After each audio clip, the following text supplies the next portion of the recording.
မင်္ဂလာပါဗျမဟာတိုင်းအညာစကိုင်းက30မြို့လေးကိုလွမ်းတယ်အဝေးရောက်တွေဆွေးလောက်เสียလွမ်းလောက်เสียမြို့လေးကိုမြို့ကိုရော်ရမ်းလေတဲကတိမ်ဆိုင်လို့လွတ်လွတ်လွတ်လပ်လွမ်းလိုက်ခြင်းတယ်ဆိုဗီယက်ဒေါ်လာကဗျာဆရာရက်တူရှင်ကိုကဒီမာလန်းဆောင်ကိုလွမ်းတယ်လို့ငါတို့က30လမ်းဆောင်ကအတန်တွေကိုလွမ်းတယ်မာယာကော့စကီရဲ့ Let's Match Our Match အော်တိုဘာ Revolution ကိုလွမ်းတယ်လို့မဟာသီရိကံပေါင်ဘော်ကညတွေကိုလွမ်းတယ်လွမ်းလောက်ဆရာတွေကလွမ်းလောက်ဆရာမှုရွာ6ရွာကစခဲ့တဲ့မြို့မှုလွမ်းချင်ဆရာဟိုရှိအခါတော့ကျောင်းကန်ကုန်းငွေပန်းဝုံလို့ခေါ်တဲ့ငွေပင်ကုန်းလေးရွာကုန်းဝင်ကပါမရက်ကန်ထူးတဲကုန်းလို့ခေါ်တဲ့တဲကြီးဆိုတဲ့ရွာ6ရွာကစခဲ့တဲ့မြို့30အစ6ရွာကမှုပိုးလွမ်းတယ်1112ခုပကံခေအလောင်းစီသူဖောင်ဆက်ကြာရက်တန့်ပြီး10ဖို့လို့30မျိုးဆိုတဲ့ဒါနာကြီးကိုလည်းလွမ်းတယ်ပကံခေကျောက်စာတွေတဲကမပင်စရဆိုတဲ့30ဆိုတဲ့အတိတ်ကိုလွမ်းတယ်ဒီငါသူသမီးကျောက်စာတွေကမပင်စရအရက်ဆိုတာ30အရက်မှုပိုးလွမ်းတယ်ကုန်းမောင်ခေနဲ့ကိုလိုနီခေမှာ30ဆိုတဲ့မြို့ကိုလွမ်းတယ်ခေါင်းလောင်းစာတွေတဲကသဇင်းဆိုတဲ့မြို့ကိုလွမ်းတယ်မုံရွာကလေးဝလမ်းမကြီးပေါ်ကမြို့မှုပိုးလွမ်းတယ်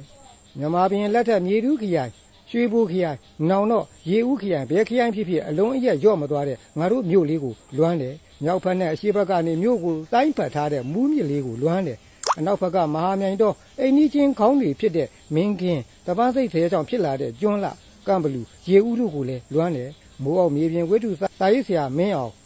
မာဆလာခေတေတော်ဝင်ကြီးဦးကျော်ထင်းရဲ့ဇာတိမှုလွမ်းတယ်တန်းဆယ်တက်တိမြန်မာတိမိစ္ဆာတွေလည်းတိကျွန်းတော်ကုန်းရွာသားကြီးသွေးတောက်ကြီးဘုံမြရှိခဲ့ဘူးတယ်ဘရင်မှုတော်ဒန်းကြီးပေါ်ပါတော်မူတော့နေချက်အင်္ဂလိပ်ကိုတော်လန်ခဲ့တဲ့သူကြီးပေါ်သူ့အမိကိုဂုံပြုပြီးဘုံမြရက်ွက်ကြီးကိုလည်းလွမ်းတယ်စာရေးဆရာကြီးကြောင့်ပျော်တော်ဆက်ဘွားဖြစ်ရရှာတဲ့တကယ်ပညာရှိအမတ်ကြီးဥပေါ်ဥရဲ့ဇာတိမှုဂုံပြုပြီးပေါ်ဥရက်ွက်ကြီးကိုလည်းလွမ်းတယ်မဟာမြိုင်တောကြီးကိုဂုံပြုပြီးမဟာမြိုင်ရက်ွက်ကြီးကိုလည်းလွမ်းတယ်တဝူပေါ်တဝူမြစ်တာတွေလှိုင်းမြစ်တာတော်ကိုဂုံပြုပြီးမြစ်တာမြိုင်ရက်ွက်ကြီးကိုလည်းလွမ်းတယ်ရက်ွက်တွေကဖောင်းပွားမနေဘူးလေးရက်ွက်ထဲဆိုဝေမဲ့လို့ပြာဥကလကုန်းဝင်ကပါအောင်စီရ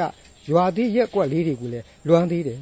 ရန်အောင်မြင်ရွှေမောင်းခံလှမ်းမြစ်သူဖျားလို့ခေါ်တဲ့ပေါ်ဦးဖျားစစ်သူကြီးဖျားတွေကိုလည်းလွမ်းတယ်တနယ်လုံးအတွက်ဒေသကငွေရရန်ဝင်ငွေတို့မြေအိုးတွေကိုလည်းလွမ်းတယ်ရှီဟောင်းမျိုးတစ်မျိုးဖြစ်ကြောင်းမျိုးရိုးအဟောင်းဈေးဒီအဟောင်းတွေကိုလည်းလွမ်းတယ်မကြခင်တစောင်းမုံတော့မယ်ရွှေကြော်ဖျားပွဲတနယ်လုံးချင်းချင်းတဲ့နှွှဲချတာကိုလွမ်းတယ်တကယ်လို့လဲဖို့ဆို30မြို့ကိုခါတလက်လာခဲ့ပါရေးတော့အမှန်ဖတ်တော့အတန်နဲ့မြို့အဲ့ဒါအညာက30မြို့လူနီမော်ပါကျေးဇူးတင်ပါတယ်ခင်ဗျ